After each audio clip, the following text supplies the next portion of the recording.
নমস্কার বন্ধুরা, ভদ্রসর study centre চ্যানেলে তোমাদের স্বাগতম। তোমাদের জন্য একটি গুরুত্বপূর্ণ আপডেট ইন্ডিয়ান রেলওয়ের তরফ থেকে। আরআরবি এনটিপিসিতে যারা যারা আবেদন করেছো, সেটা 12 পাস যোগ্যতায় বা গ্র্যাজুয়েশন যোগ্যতায়, তো তোমাদের প্রত্যেকেরই একটাই প্রশ্ন, সেটা হলো আরআরবি এনটিপিসির এক্সাম ডেট কবে। আজকের ভিডিওর মাধ্যমে সেই ব্যাপারটা তোমাদের কাছে তুলে ধরবো এবং তোমাদের এটা বলে রাখি যে তোমাদের ডেটা রিলেটেড অনেকেরই একটা কোয়ারিজ ছিল, যেটা স্যার কলকাতা জোনেতে কত আবেদনপত্র জমা পড়েছে, অন্যান্য জোনগুলোতে মানে 17টা জোনেতে কত আবেদনপত্র জমা পড়েছে, এটা অনেকেই আমাকে প্রশ্ন করেছো। সেটার উত্তর সম্পূর্ণ এই ভিডিওতে তোমাদের অথেন্টিকভাবে ক্লিয়ার করব। যার জন্য যে আরটিআই করা হয়েছিল, আরটিআই এর কী রিপ্লাই এসছে এবং তার জন্য এক্স্যাক্ট ডেটাগুলো তোমাদের কাছে তুলে ধরবো। এরকমই গুরুত্বপূর্ণ আপডেট তোমরা জানো আমি প্রতিনিয়ত তোমাদের কাছে প্রোভাইড করি। এরকমই গুরুত্বপূর্ণ অথেন্টিক ইনফরমেশন সবার আগে পাওয়ার জন্য অবশ্যই চ্যানেলটাকে সাবস্ক্রাইব করে রাখবে, বেল আইকনটাকে অল করে রাখবে। তো চলো প্রত্যেকটি তথ্য তোমাদের জন্য। তো বন্ধুরা, আমি স্লাইডটা ওপেন করে নিয়েছি। তোমরা দেখতে পাচ্ছ যে এনটিপিসি গ্র্যাজুয়েট লেভেল। দেখো, এই যে যে তোমাদের ডেটাগুলো দেখানো হচ্ছে, এই ডেটাগুলো কিন্তু কোনো ফেক ডেটা নয়। এই ডেটাগুলো একদম জেনুইন ডেটা, যেটা তোমাদের আরটিআই থেকে রিপ্লাই এসেছিল। ঠিক আছে, এবার সেটা প্রত্যেকটা জোন ওয়াইজ এসছে, প্রত্যেকটা জোনে যারা যারা ক্যান্ডিডেট যারা যারা প্রশ্ন করেছিল এবং সেটার জন্যই দপ্তর থেকে তাদের রিপ্লাই এসছে। এবং সেই ব্যাপারটা, সেই যে ডেটাগুলোকে আমি এক জায়গায় করেছি যাতে তোমাদের বুঝিয়ে দিতে পারি। দেখো, প্রথমে তোমাদের বলে রাখি, সিরিয়াল নাম্বার 1-এ তোমরা দেখতে পাচ্ছ যে চেন্নাই জোন। চেন্নাই জোনেতে 436টি মতো পোস্ট আছে এবং যেখানে তোমাদের ফর্ম জমা পড়েছে 3,42,423টি। আমি এই জায়গাটা একটা কথা বলবো, তোমরা কোন জোনেতে অ্যাপ্লাই করেছো, কোন জোনেতে অ্যাপ্লাই করেছো অবশ্যই প্রত্যেকে কমেন্ট করে জানিয়ে দাও। যে তোমরা কোন আরআরবিতে অ্যাপ্লাই করেছো অবশ্যই প্রত্যেকে কমেন্টে জানিয়ে দাও যে তোমরা কোন আরআরবিতে অ্যাপ্লাই করেছো।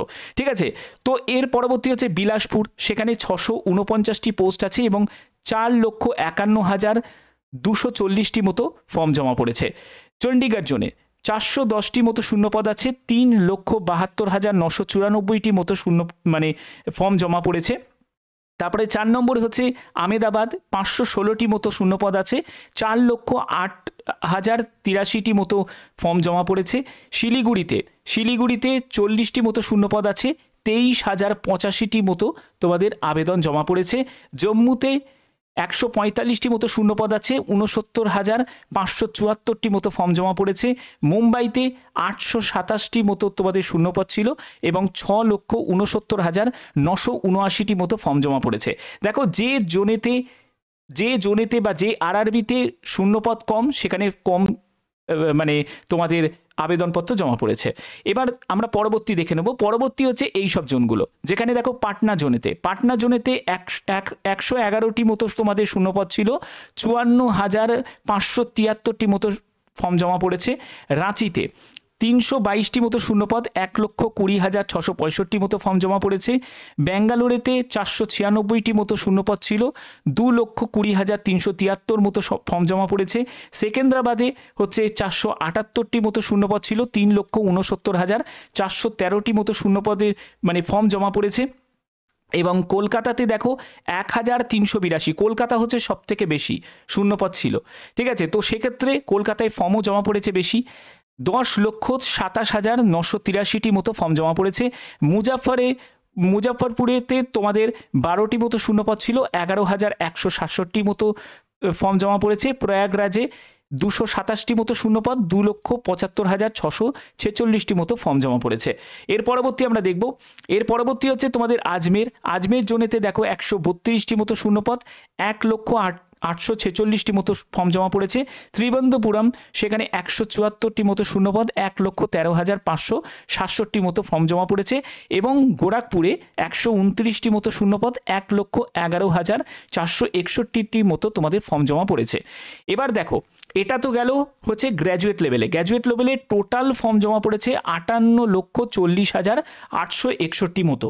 ঠিক আছে, এবার যারা উচ্চ মাধ্যমিক পাস উচ্চ মাধ্যমিক লেভেলের যারা আবেদন করেছো, তো সেই উচ্চ মাধ্যমিকের তোমাদের টোটাল টোটাল যেটা সেটা হচ্ছে টোটাল ফর্ম জমা পড়েছে 63,26,818 মতো ফর্ম জমা পড়েছে। এর জন্য এক্স্যাক্ট ডেটা পাওয়া যায়নি, এক্স্যাক্ট যে ডেটা পাওয়া যায়নি বলে আমি এটা দিতে পারিনি।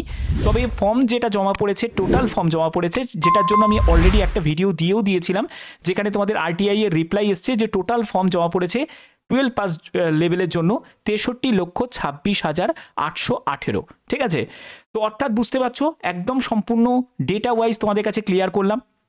আর এরকমই আপডেট শুধুমাত্র ভদ্রেশ্বর স্টাডি সেন্টারই কিন্তু তোমাদের জন্য প্রোভাইড করে থাকি। এতটা খেটে তোমাদের জন্য পুরো ডেটাগুলোকে তৈরি করেছি। ঠিক আছে, এরপরে তোমাদের সবথেকে বেশি প্রশ্ন হচ্ছে যে স্যার এক্সাম ডেট কবে। দেখো, এক্সাম ডেটের জন্য তোমরা এই নোটিশটা তোমরা অনেকেই দেখেছো, কিন্তু তোমাদের কি মনে হয় যে এই নোটিশে যে ডেটটা দেয়া আছে সেই ডেট অনুযায়ী তোমাদের এক্সাম হবে? আদৌ পসিবল আছে কি? একদমই নয়। কারণ এপ্রিল মাসে কখনোই পসিবল নয় যে এনটিপিসি গ্র্যাজুয়েট লেভেলের এক্সাম করানো, এনটিপিসি আন্ডার গ্র্যাজুয়েট মানে 12 পাস লেভেলের এক্সাম করানো কখনোই সম্ভব নয় মে জুন মাসে। তাহলে এই দিকে তাহলে কি হতে পারে?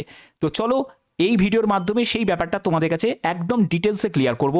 তো দেখো, এখানে তোমাদের এক্সাম ডেট 12 লেভেলের জন্য, যার জন্য অফিসিয়াল ডেট যেটা জানানো হয়েছিল অনেক আগেই রেলে আরআরবির তরফ থেকে এটা প্রকাশ করেছিল যে মে জুন মাসে নাগাদ গ্র্যাজুয়েট লেভেল এবং এপ্রিল মাসে 12 পাস। তো যাই হোক, এরকম একটা ডেট রাখা হয়েছে। তো এই ডেটটা কিন্তু কোনো রকমভাবেই কিন্তু রেল আর ফলো করতে পারবে না। কেন পারবে না? কারণ এই যে এতগুলো যে আবেদন জমা পড়েছে, ঠিক আছে, এই যে এতগুলো আবেদন জমা পড়েছে গ্র্যাজুয়েট লেভেলের জন্য 58,40,861, আন্ডার গ্র্যাজুয়েটের জন্য 63,26,818। তো এবার কি করা হবে? এগুলোকে স্ক্রুটিনি করা হবে। ঠিক আছে, এগুলোকে স্ক্রুটিনি করা হবে। স্ক্রুটিনি করার পরে তার স্ট্যাটাস জারি করা হবে। ঠিক আছে, স্ট্যাটাস জারি করা হবে। তো এগুলোর তো এখনো কিছু হয়নি। তাহলে এগুলো যতক্ষণ না হচ্ছে তাহলে এপ্রিল মাসে কি করে সম্ভব আছে? ঠিক আছে, তো এবার কি হতে পারে? তো এপ্রিল মাসে পসিবল হচ্ছে না। তাছাড়া এপ্রিল মাসে কি আছে? আরআরবি জেই, তারপরে এএলপি সিবিটি 2 এর এক্সামের একটা সম্ভাবনা আছে, এবং প্যারামেডিক্যাল আমরা জানি এপ্রিল মাসে প্যারামেডিক্যাল হচ্ছে। তো সেক্ষেত্রে এএলপি সিবিটি 2 যদি এপ্রিল মাসে কন্ডাক্ট না হয় তাহলে কি হবে? আরেকটু ডিলে প্রসেসে চলে যাবে এবং মে মাসের দিকে হয়ে যাবে। অর্থাৎ মে মাসে আর কোনো সম্ভাবনা নেই। এমনিতেও মে মাসে সম্ভাবনা নেই। কেন? কারণ এসএসসি এবং ব্যাংকিং এক্সাম কিন্তু যেটা টিসিএস করাবে, এসএসসি এবং ব্যাংকিংয়ের এক্সাম মে মাসে। তো সেক্ষেত্রে মে মাসেও আর পসিবল নয়। তাহলে কি সম্ভাবনা আছে? সম্ভাবনা সব থেকে বেশি আছে যেটা জুন মাসে 50% চান্স আছে। তবে আমি এই 50% চান্সটাকে একদমই লোয়ের দিকে রাখছি, আরও লোয়ের দিকে রাখছি। ম্যাক্সিমাম যেটা পসিবিলিটি আছে সেটা হলো জুলাই মাসে তোমাদের এনটিপিসি এক্সাম শুরু হয়ে যাওয়ার। এটা একদম 100% কনফার্ম আছে। ঠিক আছে, আমি এটাই তোমাদের বলে দিচ্ছি, 100% কনফার্ম আছে। তো এবার এত বড় একটা মানে আবেদন, তো সেক্ষেত্রে এর যে এক্সামের প্রসেসটা এটা তোমাদের 2 মাস চলবে। ঠিক আছে, অর্থাৎ জুলাই আগস্ট পর্যন্ত এর কিন্তু এক্সাম চলবে।